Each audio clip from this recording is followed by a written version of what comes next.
ये कहानी एक जंगली सोल्जर कैदी की है।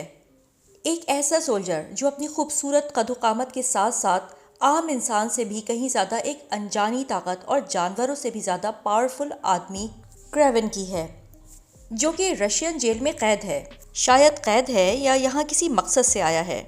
अपने सर फिरे रवैये, बदतरीन झगड़ालू अंदाज और मोहब्बत से दूर ये इंसान अपने आप में एक मिस्ट्री है।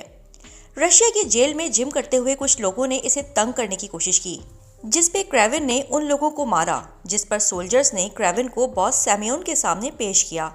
सैम्योन बॉस के रूप में एक क्रिमिनल आदमी है, जो कि क्रेवन से उसकी ज़ात के बारे में सवाल करता है कि तुम कौन हो और कहाँ से आए हो। तो क्रेवन जवाब में कहता है कि मैं एक शिकारी हूँ और तुम जैसे लोगों का अच्छे से शिकार कर सकता हूँ।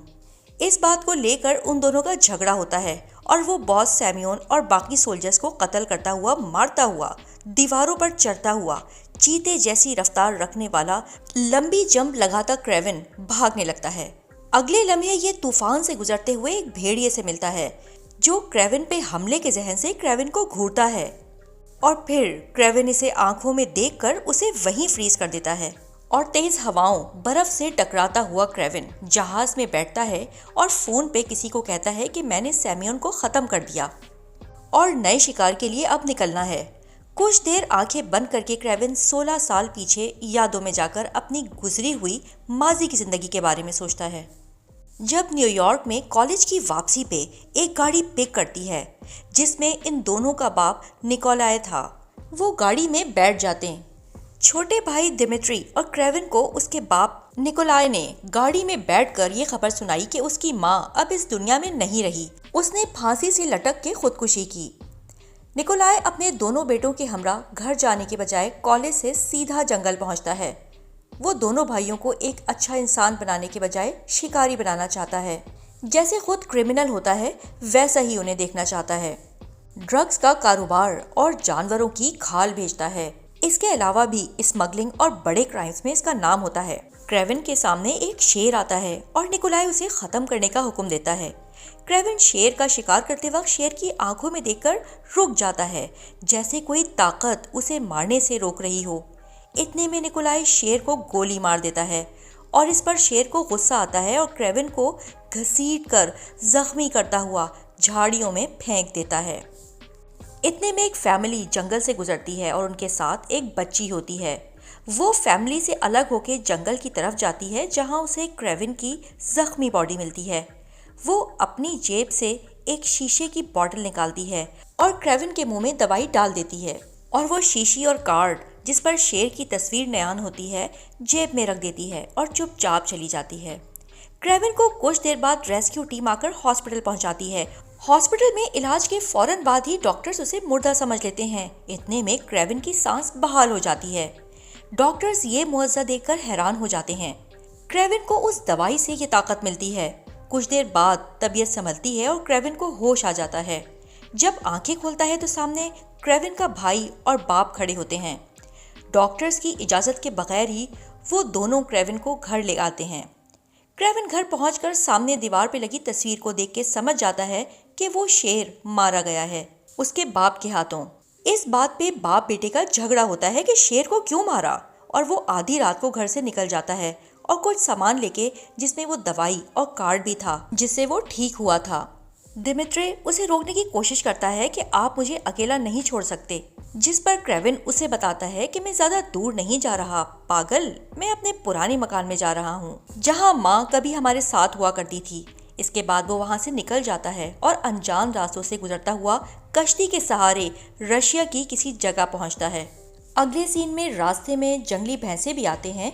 ये देखकर क्रेवन बहुत डर जाता है, लेकिन वो बिना किसी नुकसान के गुजर जाते हैं। बल्कि एक भैंसा उसके सामने मुंजमद खड़ा रहता है, जैसे उसकी हिफाजत कर रहा हो।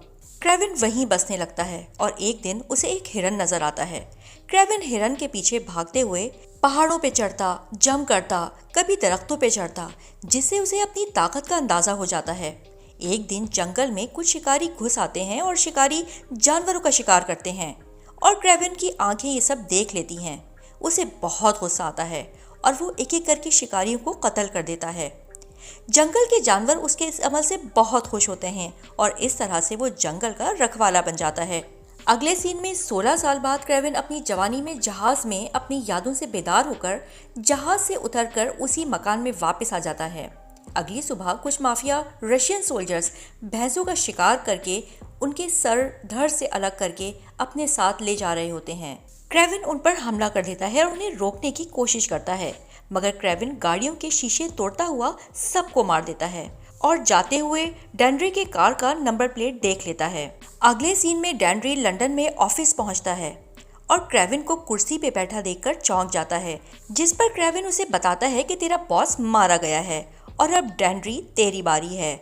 और फिर एक क्रिमिनल्स की लिस्ट टेबल से उठाता है और कहता है कि ये क्रिमिनल्स की लिस्ट मैं अपने साथ ले जा रहा हूँ, और लिस्ट में से डेंड्री का नाम पेंसिल से काट कर उसे मार के उसकी लाश दरवाजे पे लटका कर निकल जाता है। अगले सीन में एक पुरवकार शख्सियत की मालिक क्लैप्सो नजर आती है। क्लैप्सो काफ़ी बड़ी हो गई थी। ये वही कार्ड और दवाई वाली बच्ची थी जिसने क्रेविन की जंगल में जान बचाई थी और उसी ने जिंदगी दी थी, और क्रेविन की मोहसिन भी थी। क्लैप्सो एक बड़ी वकील बन चुकी थी।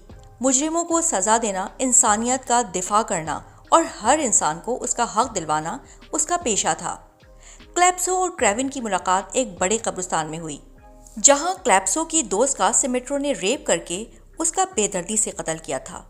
वो उसे दफनाने आई थी। क्रेविन वो बचपन का कार्ड और दवाई क्लैप्सो को दिखाते हुए बताता है कि मैंने उस सिमेट्रो को मार दिया है। आपकी दोस्त का बदला पूरा हुआ, उसे इंसाफ मिल चुका है। क्लैप्सो ये सुनकर और वो कार्ड और दवाई देखकर हैरान रह जाती है और अगले सीन में अपनी तसल्ली के लिए लैपटॉप पे सारी रिसर्च करती है तो पता लगाती है। फिर उसे काफ़ी रिसर्च करने के बाद पता चलता है कि माफिया और जराइम पेशा लोगों का कत्ल करने वाला कोई और नहीं बल्कि हंटर क्रेविन ही है। क्रेविन अगले दिन क्लैप्सो को किसी जगह मिलने बुलाता है। फिर उससे मिलने पर बताता है कि मैं मुजरिमों को कत्ल करता हूँ। इस पर क्लैप्सो कहती है कि तुम भी मुजरिम हो क्योंकि तुम इंसानियत का कत्ल करते हो, कानून अपने हाथ में लेते हो। क्रेविन मुस्कुराकर उसके हाथ में वही लिस्ट थमा देता है, मुजरिमों वाली, ये कहते हुए कि मुझे फ़र्क नहीं पड़ता कोई क्या समझता है, मुझे क्या सोचता है मेरे बारे में। जेल से रिहा होने वाले मुजरिमों का तुम बस मुझे पता बताती जाना, मैं मारता जाऊंगा, उनका किस्सा ही तमाम करता जाऊंगा। ना मुजरिम रहेंगे और ना जुर्म रहेगा। अगले सीन में राइनो क्रिमिनल को दिखाते हैं जिसे खबर मिलती है कि सिमेट्रो मारा गया है, जिस पे राइनो बहुत खुश होता है और अगले ही सीन में अपने बंदे लेके राइनो सिमेट्रो के अड्डे पे पहुंचता है, ये सोच के कि अब हमें सिमेट्रो के बंदों से हाथ मिलाना चाहिए ताकि वो राइनो का धंधा खराब ना करें और उसके काले धंधे में रुकावट ना बने।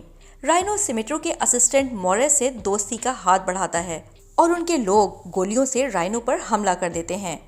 राइनो पर गोलियां असर नहीं करती क्योंकि उसके जिस्म में एक खास किस्म की दवाई डाली जाती थी, जिसकी वजह से राइनो पर कोई भी वार असर नहीं करता था। राइनो खड़ा होकर गोलियां निकाल लेता है और राइनो के बंदे मॉरिस के बंदों को ख़त्म कर देते हैं। मॉरिस डर की वजह से राइनो से हाथ मिला लेता है।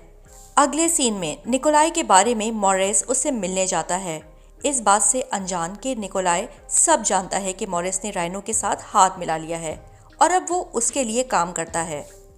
निकोलाई पे हमला होते ही निकोलाई के बंदे राइनो के बंदों को मार देते हैं। निकोलाई को उसके अड्डे पे मार गिराना इतना आसान नहीं था।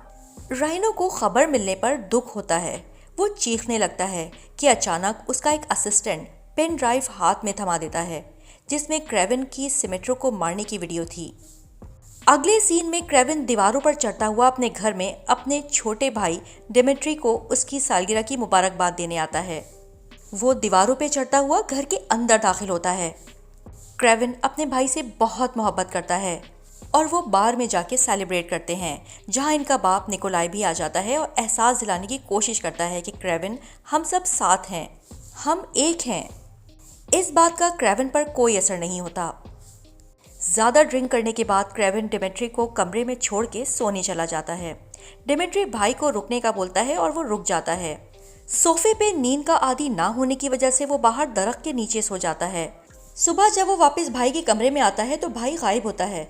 आवाज़ से पता चलता है कि लोग डिमिट्री को किडनैप करके ले जा रहे हैं। उनकी गाड़ियों पे हमला करता, रोकता, लेकिन वो हेलीकॉप्टर के जरिए निकल जाते हैं। क्रेविन क्लैप्सो से मिलकर उसे बताता है कि मेरे भाई को किडनैप कर लिया है और वो टर्किश ज़बान बोल रहे थे। मैंने खुद सुना। क्लैप्सो क्रेविन को कहती है कि मैं अपने बंदों से पता लगवाती हूँ। वहाँ क्रेविन अपने बाप से पूछता है कि किडनैपर्स क्या चाहते हैं हमसे, जिस पे निकोलाई बताता है कि 10 मिलियन की डिमांड कर रहे हैं वो लोग। क्रेविन इस पे बोलता है कि दे दो। बाप कहता है कि नहीं, पैसा देने से हम कमज़ोर साबित होते हैं, नहीं देना, कुछ भी हो जाए। औलाद से ज़्यादा पैसे अजीज थे उसे। क्लैप्सो अपने बंदों से मिलती है और वो बताते कि राइनो के बंदों ने किडनैप किया है डिमिट्री को। और फिर यही बंदा राइनो के बंदे के पास जाके इन्फॉर्म कर देता है कि मैंने क्लैप्सो को बता दिया है। राइनो का बंदा फ़ोन पे बता देता है कि हमने उन्हें आपका पता बता दिया है। मतलब ये कि राइनो का क्रेविन को फंसाने का एक जाल था, अपने पास बुला के मारने के लिए। क्रेविन अपने भाई को बचाने के लिए उसी जगह पहुंच जाता है और बहुत से बंदों से अकेला मुकाबला करता हुआ एक आखिरी छत पर पहुंच जाता है, जहां राइनो का बंदा उसे आगाह करता है कि हमारा प्लान था ये। वो जख्मी हालत में एक दूसरे को मार के नीचे गिरते पत्थरों से टकरा जाते। उधर राइनो डिमिट्री को वो वीडियो दिखाता जिसमें क्रेविन ने सैमियोन को मौत दी थी और क्रेविन को कातिल करार देता है। पत्थर पीछे करने पे लोगों को मालूम होता है कि क्रेविन अभी जिंदा है। वो उन्हें मार के निकल जाता है और क्लैप्सो को भी निकल जाने का बोलता है और बताता है कि ये सब प्लान था, तुम्हें भी मारने पहुंच रहे हैं ये दोनों जहाज से जंगल पहुंचते हैं। एक बड़ा सफेद चीता इन पर हमला कर देता है, लेकिन क्रेविन उसका भरपूर मुकाबला करता है और उसे वहां से भगा देता है। ये देखकर क्लैप्सो बहुत डर जाती है। अगले सीन में एंटोमो एक जादूगर होता है। वो हाथ में काला फूल पकड़ के सोचता है और राइनो से बोलता है कि ये काला फूल क्रेविन की जेब से गिरा होगा। हमले के वक्त मुझे ये उसी जगह से मिला और ये कि मैं इस जगह से बखूबी वाकिफ हूँ। अगले ही लम्हे वो अपने बंदों के हमरा उसी जगह पहुंच जाता है, ऐसी दवा लेके जो क्रेविन के अंदर जाते ही उसे ख़त्म कर सकती थी। उधर क्रेविन क्लैप्सो को उसी मकान में ले जाता है जहां वो अपनी माँ के साथ कभी रहा करता था। फिर वो मौका देखकर क्लैप्सो से पूछता है कि मुझे ये दवाई और चाहिए क्योंकि इसमें बहुत ताकत थी, मुझे इससे बहुत पावर मिलती है। क्लैप्सो कहती है कि मेरी दादी की ये दवाई थी, उन्होंने जंगल की नायाब बूटियों से पीसकर ये दवाई बनाई थी, लेकिन अब मेरी दादी एना मर चुकी हैं, मेरे पास नहीं है और दवाई। अगले सीन में क्रेविन को राइनो के अंदर की खबर मिलती है और वो सब बंदों को अपनी प्लानिंग से बारी बारी मार देता है। एंटोमो जादूगर होता है और जादू की ट्रिक से खुद को बचाता है। एंटोमो उस दवाई से क्रेविन को शूट कर देता है। क्लैप्सो पीछे से आकर हमला करती है और तीर से एंटोमो को मार देती है और वही दवाई क्रेविन के मुंह में डाल देती है। क्लैप्सो ने झूठ बोला था कि दवाई ख़त्म हो गई है। राइनो को खबर मिलती है कि क्रेविन मारा गया है। फिर राइनो ने खुश होकर वापसी का रुख लिया। इतने में जंगली भैंसों ने गाड़ियों पर हमला किया और राइनो ने दवाई से खुद को पत्थर बना लिया, जिससे हमले का असर नहीं हुआ। क्रेविन को वो जगह पता होती है जिससे राइनो दवाई अपने जिस्म में डालता। क्रेविन उसी जगह वार करके जख्मी कर देता है। उसके बाद क्रेविन ने रस्सी से बांधकर भैंसों के झुंड में फेंक दिया और उसे मार डाला। मरते वक्त क्रेविन ने पूछा कि कौन है इन सब के पीछे, किसने वीडियो भेजी थी वो। इस पर राइनो बताता है कि तेरे सामने होता है हर वक्त। इसके बाद क्रेविन जंगल में कैंप लगाता है, अपने बाप से मिलता है जो उसे बताता है कि हाँ, वीडियो मैंने भेजी थी क्योंकि राइनो मेरे काम में एक बड़ी रुकावट था जिसे मैं ख़त्म नहीं कर सकता था, इसलिए मैंने तुम्हें मोहरा बनाया उसे रास्ते से हटाने के लिए। ये सब सुनकर क्रेविन चुपचाप उठकर चला जाता है और जंगली जानवर से अपने बाप का शिकार करवा देता है और फिर दोनों भाई खुशी खुशी एक साथ रहने लगते हैं। यही कहानी ख़त्म हो जाती है।